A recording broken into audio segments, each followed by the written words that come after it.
আমরা এখন কারেন্ট চলে গেছে আর বাইরে খুব ঝড় বৃষ্টি হচ্ছে প্রচুর পরিমাণে, ঠিক আছে। আর এই সময় মানে আমরা সবাই বসে আছি অন্ধকারে, এখানে ঠাকুর বসে আছে, এই যে ভাই বসে আছে, আর এই যে বড় ভাই বসে আছে এখানে, আর এটা হচ্ছে আমার ফ্রেন্ড বসে আছে, আর আমি, ঠিক আছে। এই কথাটা বসে আছি, ভাবছি কি করবো একটা প্র্যাঙ্ক করা যায়, প্র্যাঙ্কটা করবো।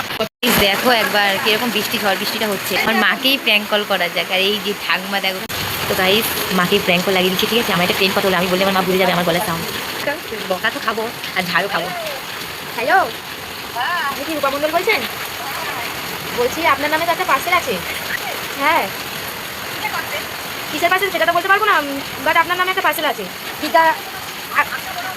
গাইস ভয় লাগছে গাইস, মা কি বলছে দেখো। আমি তো কিছু বলতে পারবো না, আমি পার্সেলটা শুধু নিয়ে এসেছি। গাইস গাইস গাইস পার্সেলটা কি আমি তো সেটা বলতে পারবো না, ওটা তো সিল করা থাকে। আমি বিদ্যারপুরে দাঁড়িয়ে আছি, আপনি এসে নিয়ে যান। গাইস মা দেখো, গাইস গাইস সবাই বসে নিচ্ছে গাইস, গাইস তো আপনি তাড়াতাড়ি একটু আসুন, এখানে খুব বৃষ্টি হচ্ছে তো আমাকে তো আবার যেতে হবে।